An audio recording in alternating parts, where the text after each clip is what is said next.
So, the Nintendo Switch 2 news and discussion continues to just truck right along.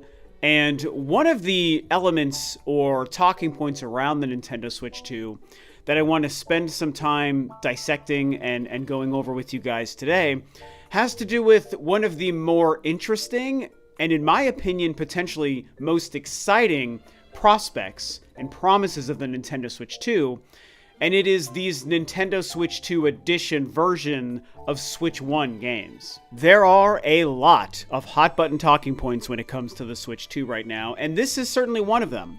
The Nintendo Switch 2 edition versions of these Switch 1 games. Obviously, the main three I think that most people are focused on, of course, is Metroid Prime 4 Beyond, because that one's actually a brand new game that is developed for the Switch with this incredible looking Switch 2 version. And then, of course, the two Zelda games, Breath of the Wild and Tears of the Kingdom, also having Switch 2 editions with significant improvements and additional content and the ability to use the Switch Online app, which I'm going to be talking more about in this video.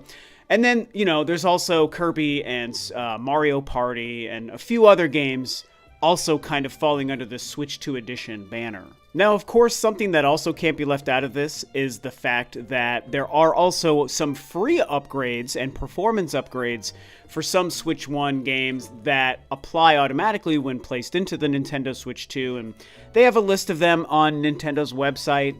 Games like Zelda Link's Awakening or Super Mario 3D World, ARMS is another one.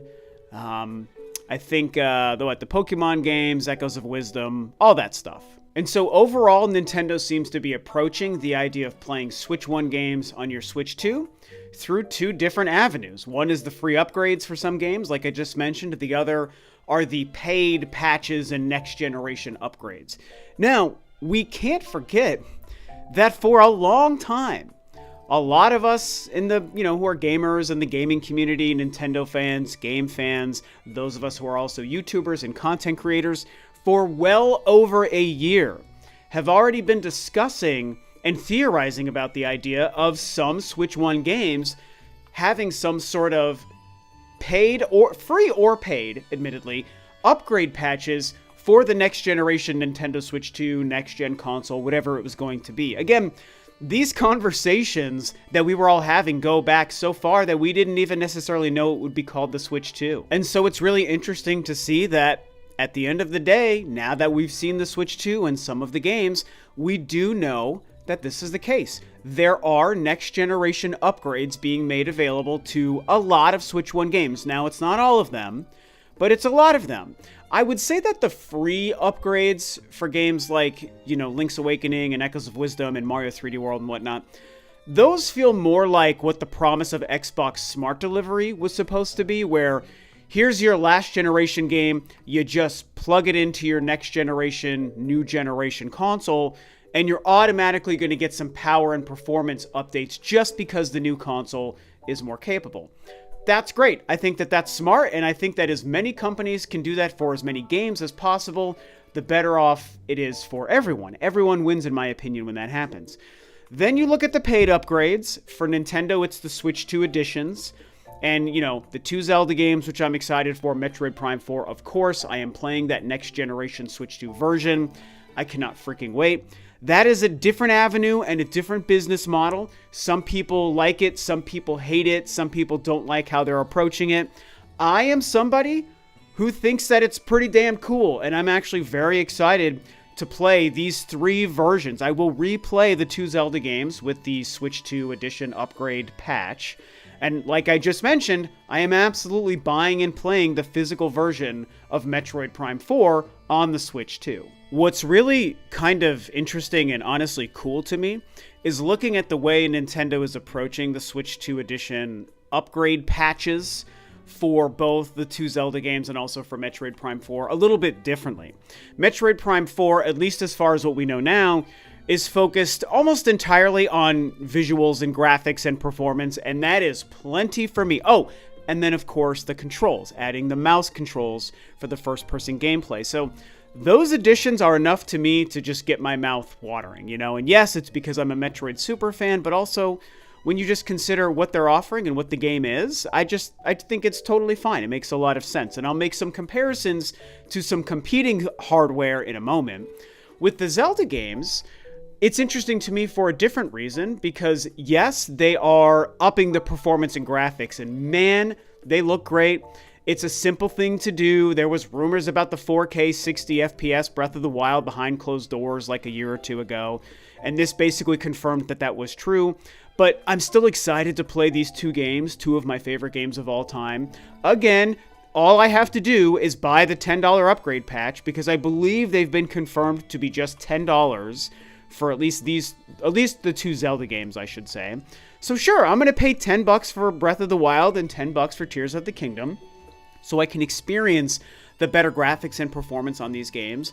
But also, and I know that this is not exciting to everyone, and that's okay. I'm not trying to make a case for you to also be excited, but for me, I actually really am kind of digging this, the Nintendo Switch Online app functionality that's being added to these two games. Look, man, I am a die-hard Wii U fan and Wii U defender. If you know me at all on the internet, YouTube, Twitter, Blue Sky, then you already know this about me, because at any given time I have the chance to talk positively about the Wii U, you damn well know I'm going to do it. And so being a Wii U fan means I love that gamepad dual screen secondary screen gameplay that the Wii U offered. And of course, this applies to the DS and 3DS consoles as well. But looking at the home console space in the Wii U, I loved it. I still play my Wii U today. Games that took really strong advantage of the gamepad by using the speaker, using the touchscreen, using the map and inventory systems and that second screen in your hand. I just think it was so cool, man. I love it. I miss it. I wish it still existed. I think there was even more untapped potential that we never had the chance to realize, because the system didn't do well and Nintendo had to move on. Understandable from a business perspective, but it is very sad to me. So when I see this idea of being able to link, and again, we're only looking at these two Zelda games. These are the only two examples we have now. These two games connecting to the cell phone app, which is admittedly less exciting to me than having a controller that does it, but it is what it is. Connect to the app, you have, the ability to take advantage of like the real-time map on your phone screen while playing the game. I don't know that I need like the voice telling me where to go, like you're approaching your destination, but I'm sure you can turn that off. That's not really for me. But being able to have that real-time map on your phone, being able to get new like lore and like story elements through the voice actor for Zelda and these other characters in these games, reading new information about the world and the story through your phone, like those kinds of things, and then also like data and information trackers and who knows what else they might feature. Just conceptually, maybe not the best thing specifically for these two games, but what it's doing is showing a precedence and a template for an idea on how this could be used for future games, even for Switch 2 games, built in right off the jump for Switch 2 games without having to download a new patch. I just really like that idea, and they're retroactively adding it to two Switch 1 games, and for me, I think it's pretty damned cool. It also should be noted that I really, really hope to learn that they also built some sort of smartphone app functionality for Metroid Prime 4 as well. If there's a way for that game to give me a real-time map without always having to pause, and I can look around on my phone and whatnot, and I can maybe read more lore and log entry and do all sorts of things that maybe my brain couldn't even think of, just by connecting the Switch 2 version, by playing the Switch 2 edition with that upgrade patch and whatever that looks like when they finally release the games. If I can do that on my phone additionally while playing the 4K 60 frames per second version on my TV, that's really cool to me. And so as a Metroid super fan, my brain just starts going crazy with ideas on how dual screen gameplay for a Metroid Prime game could go. That's why I wanted Metroid Prime 4 to be a damned Wii U game, so that we could have had the gamepad functionality for that. I think that would have been so darn cool, but it never happened, and so maybe this is a way to do it. The Switch 2, whether it's Switch 2 edition games of Switch 1 games, or if it's new Switch 2 games made in years to come, the ability to connect to the app and give us some sort of, functionality through there, provided it doesn't hinder the gameplay without the phone app, I think it's a really cool idea, and of course I want to try it for Metroid. Now, of course, like I said, this is a hot button topic. There is some controversy because some people... I think part of it is that we still just don't have all the information. I mean, it's no secret to anybody that Nintendo is maybe not being the most transparent with all of the information about the Switch 2. The games, the prices, the release dates, the pre-orders and the prices are obviously affected by some real-world things as well. So there is some external factors there. But still, there is a lot more messaging and clarity Nintendo still needs to give us about all of these things, including a lot of these Switch 2 edition games and the upgrades and the prices and how they apply and when things are physical on the cartridge, when things are not physical on the cartridge, and all of that stuff. There's a lot of conflicting messaging out there. It seems to be, like for Metroid Prime 4, if you buy the Switch 2 edition, the upgrade patch that you could otherwise buy separately is actually already on the cartridge. But some people still think that maybe the verbiage sounds like it's a Switch 1 cartridge and you still need to download the upgrade patch. You just won't pay extra for it because you might be buying the pricier Switch 2 version, right? So again, it is confusing, and Nintendo has a lot more information and transparency to give us. Absolutely, I'm 100% with you guys on that. That being said, I know a lot of people are upset at the idea of paying more money for these Switch 2 edition upgrades for Zelda and for Metroid and all this stuff. And I'm personally really not losing any sleep over it, and I'm really not even that upset because, as I mentioned earlier in the video, for over a year, most of us were already talking about this anyway. Oh, maybe Metroid Prime 4 will be cross-gen, and if it's not cross-gen, maybe they're going to offer, like, you know, a $10 upgrade patch to upgrade Metroid Prime 4 or other games to a next-gen version on the Switch 2. This conversation and idea was being discussed and was being welcomed by people for a long time before we ever saw the goddamned Nintendo Switch 2. Okay, so I'm not saying you have to like it or hate it or love it or dislike it, or I'm not telling you how to feel about it. I just want to remind everyone that this idea was embraced with open arms before we saw the Switch 2 by most people who followed games and talked about games and were YouTubers and content creators like me. Now we've seen the Switch 2. Now we've seen that there are purchasable next generation upgrades for a few Switch 1 games. And suddenly it's a little bit controversial and divisive for some people. And I mean, to each their own, but it just seems a little weird to me. It doesn't make any sense. In fact, let me give you some examples, okay? Here's part of why it doesn't bother me. It's because this already exists. Sony and the PlayStation have already done it, and I've even done it myself. Here are a couple of examples of PlayStation 4 games that I've already done this with. Death Stranding, $10 Director's Cut. I purchased this. It gave better graphics and new functionality and gameplay features. Ghost of Tsushima, Director's Cut, $10. I bought and played this as well. The Last of Us Part 2, I have not. But I do believe, I know there's the remastered version, but I believe there might also be a director's cut version available for this as well. Hey there guys, Rob from the future. While editing here, I went ahead and did some quick research, and as far as I could see, there actually never was a director's cut upgrade available for The Last of Us Part 2. There was only the remastered version, and so I think I might have just conflated the existence of these things in my own brain. So I was wrong about The Last of Us Part 2 part. You can go ahead and just ignore that element. However, the larger point still stands about this kind of upgrade business model existing prior to the Switch 2 and still existing today with games like this doing this stuff. So, just wanted to make sure I got this part in here. Again, I didn't purchase it if it exists, but it does exist, and maybe one day I decide to buy that because I love this game as well. Cyberpunk 2077, one of my favorite games. A lot of next-generation upgrades and patches for PS5 were available for free, but when they released the Phantom Liberty paid DLC, there were additional performance and visual and bug-fixing upgrades made available for that as well. I had to buy Phantom Liberty to be able to get those final upgrades and enhancements to this game when I'm playing it on my PlayStation 5. Just like with the Kirby game, for example, Kirby and the Forgotten Lands, yeah, that seems to be like a $20 upgrade, but that's one that's also giving a bunch of new story and gameplay and like new areas to play. So it's both improving the visuals and performance and giving new content.